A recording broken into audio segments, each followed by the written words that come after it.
Hola, buen día, ¿cómo les va? Vamos a arrancar hoy la clase número 5, en donde vamos a estudiar las propiedades básicas de los triángulos y las cosas que podemos deducir a partir de los axiomas de incidencia y de orden. Bueno, acá preparé un poquito el repaso de lo que habíamos visto la clase pasada en los dos videos anteriores, en donde, bueno, habíamos aprendido cuestiones relacionadas con sectores angulares, las definiciones de ángulos opuestos por el vértice, de ángulos consecutivos, de ángulos adyacentes. Bueno, lo principal es el concepto de ángulos consecutivos, que decimos que dos ángulos son consecutivos cuando comparten un lado, el cual deja a los otros dos lados en semiplanos opuestos. Bueno, en este ejemplo, este ángulo es consecutivo a este porque el lado B deja a los dos otros lados en distintos semiplanos, mientras que en este otro dibujo me quedan los tres ángulos así cíclicamente consecutivos. Es como que tengo el ángulo, bueno, XPY, que llamo número 1, el YPZ, que llamo número 2, y el ZPX, que llamo número 3. Y en este caso, en este dibujo, el 1, 2 y 3 quedan todos consecutivos unos con otros. O sea, el 1 y 2 son consecutivos, el 2 y el 3 son consecutivos, y el 3 y el 1 son consecutivos. Bueno, y un resultado importante que le llamamos el teorema de Barrido en el video anterior, es este teorema en el cual dice que si uno tiene una sucesión de ángulos que son consecutivos así cíclicamente, ¿está bien? Tenemos semirrectas A1, A2, A3, A4, bueno, hasta AN, de modo tal que todos los ángulos que van determinando son consecutivos, como dice acá, A1, A2 consecutivo con el A2, A3, el A2, A3 consecutivo con el A3, A4 y así sucesivamente. El AN-1 AN consecutivo con el AN A1 y el AN1 consecutivo con el A1, 2. Entonces la unión de todos los sectores angulares comprende todo el plano. Este es un teorema que, bueno, que llevó un tiempito demostrarlo. Sobre todo el paso inductivo es como un poquito más sofisticado en la demostración. Uno arranca haciendo la demostración para n igual a 3, en donde, a ver, pongo acá lo que vamos a ver hoy, para n igual a 3, y para n igual a 3 no es complicado, ¿no es cierto? Ahí es parecido al dibujo de la definición, o sea, es la misma situación del dibujo de la definición, en donde tenemos, bueno, tres ángulos que son cíclicamente consecutivos. Bueno, acá la demostración no es complicada, bueno, como digo, la hicimos en la clase pasada, y luego hay que hacer por inducción la demostración completa. Hoy vamos a usarlo al teorema en una de las cosas que vamos a demostrar. Bueno, como les digo, vamos a estudiar ahora triángulos. Venimos estudiando ángulos, sectores angulares, y ahora es el turno de estudiar triángulos. Entonces arrancamos la clase de hoy con alguna lista de definiciones básicas. Bueno, paso rápido las definiciones porque las definiciones las conocemos, son las definiciones de la secundaria. Quizás acá, bueno, la voy diciendo muy rápido. Triángulo le llamamos a la unión de tres segmentos AB, BC y CA, como muestra acá el dibujo. Eso va a ser un triángulo. Insisto, así como los ángulos son la unión de dos semirrectas, no está contado el interior en la definición de ángulo, sino que eso era el sector triangular. En triángulo, el triángulo es meramente la unión de los tres segmentos, no está contado lo que sería el interior del triángulo. Bueno, entonces el triángulo son los tres segmentos, esos tres segmentos se llaman lados, los ángulos que determinan las parejitas esas de segmentos o sus correspondientes semirrectas se llaman ángulos interiores, así que lo digo bien preciso. Los ángulos interiores son el ABC, el BCA y el CAB. Bueno, acá los he marcado, ¿no es cierto? Con este arquito siempre marcamos los ángulos con ese arquito. Esos se llaman ángulos interiores del triángulo. Se llaman ángulos exteriores a los que son adyacentes a alguno de los ángulos, interiores. Así que tenemos estos 6 ángulos exteriores que están pintados acá de naranja. Vienen en parejitas de a 2 que son opuestas por el vértice. O sea, en el vértice B tenemos 2 ángulos exteriores que son opuestos por el vértice entre sí y adyacentes al ángulo ABC. Muchas veces al ángulo ABC, en lo que sigue, vamos a abreviar y vamos a decir más rápido el ángulo B. Y entonces se entiende que en un triángulo, el ángulo B, uno está hablando del ángulo interior ABC, ¿no? Bueno, le llamamos región triangular a la intersección de los semiplanos. O sea, hay que tomar la recta AB, considerar el semiplano cerrado que contiene C, tomas ese semiplano y así con cada uno de los 3 lados tomas la intersección de todos esos semiplanos y te da la región triangular. Así que la región triangular es una intersección de semiplanos cerrados, así que incluye a los lados y es convexo porque es la intersección de 3 conjuntos convexos. El interior del triángulo es lo que he pintado de verde, es la región triangular a la que le sacas el triángulo. Y el exterior es todo el plano menos la región triangular. Bueno, los puntos que están dentro del interior se llaman puntos interiores y a los puntos que están en el exterior se llaman puntos exteriores. Y como dije recién, la región triangular es un conjunto convexo porque es intersección de 3 convexos y el interior, si bien acá yo lo definí como la diferencia entre la región triangular menos el triángulo, también el interior de un triángulo da igual, habría que hacer la demostración, es una demostración sencilla, que da la intersección de estos semiplanos abiertos, o sea, el interior del triángulo es este semiplano determinado por AB que contiene a C, pero abierto, intersección el otro abierto, intersección el otro abierto, los cuales son convexos por axioma, así que es una intersección de convexos, así que el interior también es convexo. La región triangular y el interior del triángulo son convexos.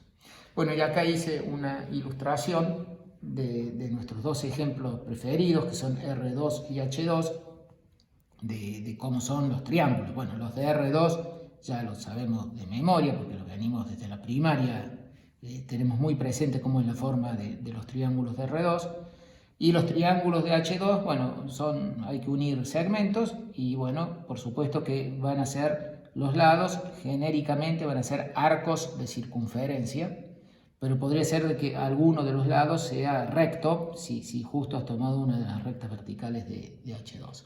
Bueno, así que acá tenemos una ilustración de cómo son los triángulos. Bueno, como les decía, en la clase de hoy estamos dedicándonos a estudiar triángulos y algunos teoremas básicos de los triángulos. Vamos a hacer 2 videos.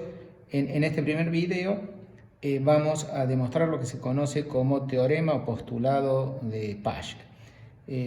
Nosotros lo vemos como teorema porque le vamos a hacer la demostración, pero hay un enfoque en donde se lo puede presentar como axioma o como postulado. Voy a discutir eso después que terminemos la demostración.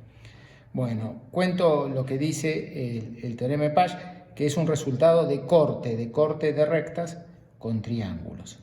Entonces dice lo siguiente: supongamos que tenemos un triángulo ABC y tenemos una recta que no pasa por ninguno de los vértices A, B y C. Bueno, me doy cuenta justo que cuando hice todas las definiciones no dije qué eran los vértices de un triángulo. Bueno, todos sabemos que los vértices de un triángulo son los puntos A, B y C. Bueno, como decía, este teorema de Pasch dice lo siguiente sobre un triángulo y una recta que no pase por ninguno de los 3 vértices. Dice que si la recta corta uno de los lados, entonces también corta exactamente a otro de los lados. Y entre paréntesis, y no corta el tercer lado. Bueno, eso es lo que dice el teorema de Pasch. Si una recta corta un lado del triángulo, si una recta sin pasar por los vértices corta un lado del triángulo, entonces corta a otro lado del triángulo y no corta al tercer lado del triángulo.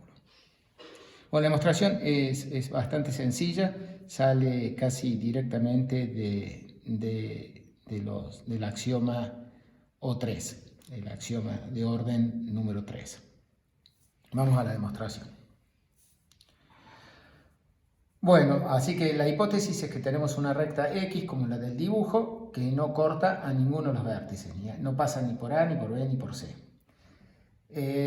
Pero dice que corta uno de los lados, que bueno, en mi dibujo estoy suponiendo que está cortando al lado AB, así que la hipótesis dice que X intersección el interior del segmento AB es no vacío, como en el dibujo.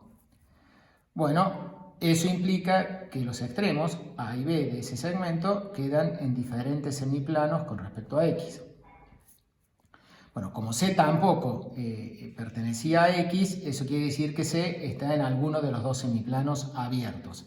Así que el C o está en el semiplano abierto determinado por X que contiene A, o en el semiplano abierto que determina X que contiene a B. Bueno, en el dibujo que tenemos hecho acá, justamente el C está en el mismo semiplano que el B con respecto a X. Bueno, así que supongamos que estamos en esa situación. Si C pertenece al mismo semiplano que el B, entonces C y B están en el mismo semiplano con respecto a X, abierto, en un mismo semiplano abierto con respecto a X, y por lo tanto el segmento, por convexidad, por axioma 3, el segmento CB no toca a X. Así que ahí hemos visto de que este lado del triángulo no toca a X. Pero como C y A están en distintos semiplanos con respecto a X, porque el A estaba en distinto semiplano que el B y el C está en el mismo semiplano que el B, entonces como C y A están en distintos semiplanos abiertos con respecto a X, también por el axioma O3 dice que el segmento AC corta a X en un punto. Así que, como indica ahí la figura, así que en conclusión, esta recta X que inicialmente habíamos supuesto que cortaba el segmento AB, terminó cortando también al segmento AC y no al segmento BC. Por eso completa la demostración del teorema de Pasch. Bueno, y como les decía, les dejo de ejercicio que piensen, con esto cerramos este primer video, que piensen que uno podría reemplazar el axioma O3 con el teorema de Pasch. Entonces, como que desde ese punto de vista, los axiomas de orden podrían ser el axioma O1, el axioma O2 y ahora el axioma o postulado de Pasch. Y entonces lo que hay que hacer en este ejercicio es deducir el axioma O3 a partir de saber todos los axiomas. Entonces, resumiendo, el ejercicio es asumir los axiomas de incidencia 1, 2 y 3, el axioma de orden 1, el axioma de orden 2 y el postulado de Pasch, y demostrar el axioma de orden 3. Bueno, para que quede más prolijo enunciado acá el ejercicio, busqué donde habíamos enunciado los axiomas. Entonces les digo, asumir los axiomas I1, I2 y 3, asumir los axiomas O1 y O2 y el teorema de Pasch, asumir esas 6 cosas y demostrar que se cumple el axioma O3, es decir, que dada una recta, el complemento de la recta es unión de dos subconjuntos convexos y disjuntos, alfa 1 y alfa 2, o que acá en este dibujito les puse alfa y beta, tales que si tienen que ser convexos y tales que si tomemos un punto en uno y un punto en el otro, el segmento corte A en un único punto. Bueno, acá es como que este ejercicio no es un ejercicio rápido, es un ejercicio que lleva un tiempo, porque para demostrar esto, la demostración de O3, asumiendo el postulado ahora de Pasch, hay que arrancar diciendo quiénes van a ser alfa 1 y alfa 2. Entonces es como que arranco así, suponete vos tenés una recta A, entonces tomo un punto P0, lo elijo un punto P0 que esté fuera de A. Puedo tomar un punto P0 fuera de A porque este axioma me decía que, el axioma de la incidencia número 1 me decía de que todo el plano no es una recta, así que la recta A no es todo el plano, así que hay algún punto que está fuera de A, así que ese es P0. Entonces tomo P0 a algún punto que esté fuera de A. Y entonces ahora defino el semiplano alfa como todos los X que no estén en A, de modo tal que el segmento XP0 no toque a A. Y el segmento beta lo tomo como todos los X que no están en A, de modo tales que el segmento XP sí corta a A. Bueno, ahí están quienes son alfa y beta.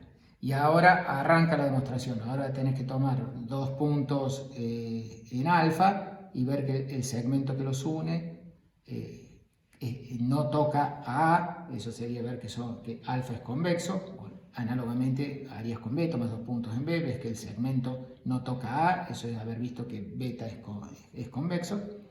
Y finalmente tenés que tomar un punto en alfa, un punto en beta y terminar, vas a tomar un punto, suponete acá y un punto acá. Y tenés que terminar viendo de que este segmento corta A, y ahí es donde aparece el teorema de Pasch, donde pues ya antes lo van a haber usado, pero ahí hay un ejemplo donde se usa, porque vos vas a tomar el triángulo con P0, entonces vas a saber de que este segmento sí corta a A porque este punto estaba en beta, este segmento no corta a A porque estaba en alfa. Y entonces por el postulado de Pasch, este lado es el otro lado que tiene que cortar la recta A. Y entonces completa la demostración otra vez. Bueno, no es difícil, es laborioso, es que hay que ir haciendo todos los pasos, pero no es difícil. La demostración está en el libro de Harshon, que yo dije al principio que básicamente seguía algunas cosas de ahí. Bueno, ahí se puede encontrar la prueba.